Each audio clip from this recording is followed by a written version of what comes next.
Мен үшін маркетинг дегеніміз құндылықтардың жиынтығы.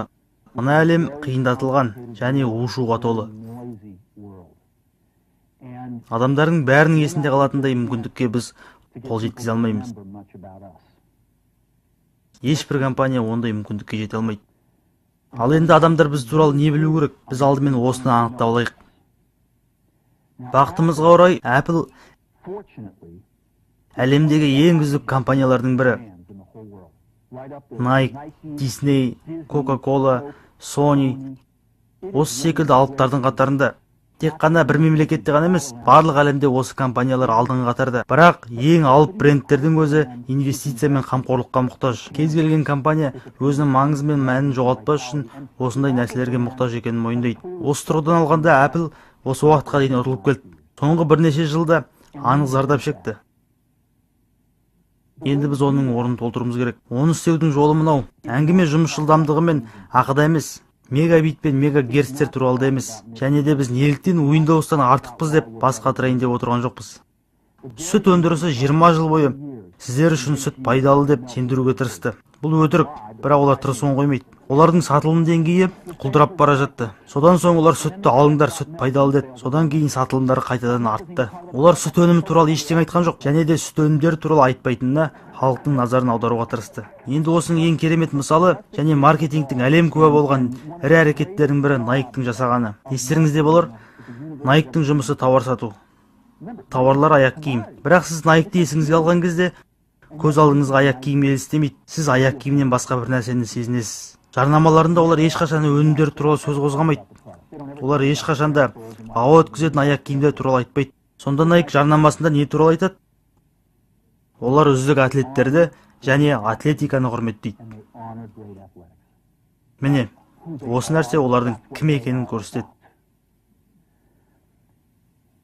Apple жарнамаға дүниенің ақшасын жұмсайды. Сіз оны осы уақытқа дейін білмеген шығарсыз. Мен осында келген кезде Apple өзінің жарнама агенттігін жұмыстан шығарған еді. Содан соң осы орынға 23 агенттіктің арасында талас болды. Өздеріңізге мәлім, осыдан 4 жыл бұрынғы уақыт болса, солардың біреуін таңдаған болар едік. Ал біз олардың бәрін тараттық. Сөйттік те Chatday деген агенттікті таңдадық. Бірнеше жыл бұрын менің жолым болып, осы компаниямен әріптес болғам. Және осы компаниямен көптеген жүлдеге лайық бірнеше жұмыс жасағанбыз. 1984 жылы жасаған үздік жарнама да соның қатарына кіреді. Кәсіби мамандар таңдаған жарнама екенін білесіздер. Біз жұмысты 8 апта бұрын бастадық. Және біздің қойған сұрағымыз мынау болды. Біздің тұтынушыларымыз Apple-дың не екенін және мақсат мұраттарын білгісі келеді екен. Ал осы тұрғыда біз қай жерден орнымызды табамыз? Біздің жұмысымыз адамдардың қажетіне ғана жарайтын қорап жасау емес. Дегенмен біз ол жұмысты тәуір атқарып жүрміз әрине. Біз оны керек десеңіз кей жағдайда бәрінен де жақсы істейміз. Бірақ Apple дегеніміз бұдан да зор нәрсе. Apple дегеніміз бәрінің өзегі. Біз жалынды адамдар әлемді жақсы жағына қарай өзгерте алатынына сенеміз. Бұл енді біздің сенетініміз. Және біз сондай адамдармен жұмыс істеп келдік. Софт жасайтын тұтынушы әртүрлі жолмен осы мүмкіндіктердің бәрін іске асырған. Сіздер секілді адамдармен жұмыс істеуге бізде мүмкіндік болды. Және ол мүмкіндікті пайдаландық. Әлемді өзгерте аламын деп ойлауға кейбір адамдардың ақымақтығы жетеді. Нағыз әрекет жасайтын да солар. Ал енді алдағы бірнеше жылда біздің маркетинг компаниямыз айналысатын ең маңызды мәселе.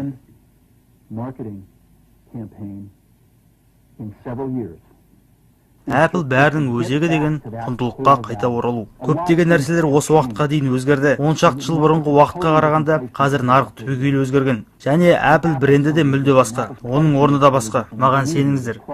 Біздің өнім және дистрибуциямыз, өндіріс мүлде өзгерген және біз оны түсінеміз. Дегенмен құндылықтар мен өзектілік өзгермеген дұрыс. Apple-дың бәрінің өзегі екеніне сену Apple-дың бүгінгі мақсат мұраттарымен беттесіп тұр.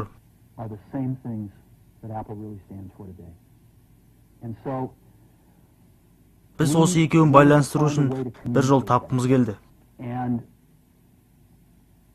Және біздің қолымызда бары мені таң қалдырғаны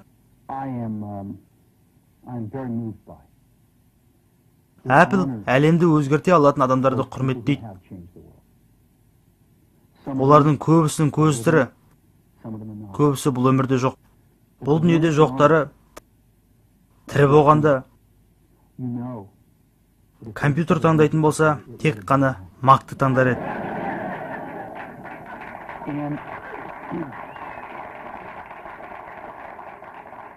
Сонымен ендігі жарнама науқанының тақырыбы басқа ойлы. Apple өзгеше ойлайтын адамдарды құрметтейді. Әлемді алға сүйрейтін адамдарды құрметтейді. Міне осы нәрселер біздің кім екенімізді анықтайды. Ол осы компанияның рухын сездіреді. Осы нәрсені сіздер де солай сезінеді деп үміттенемін.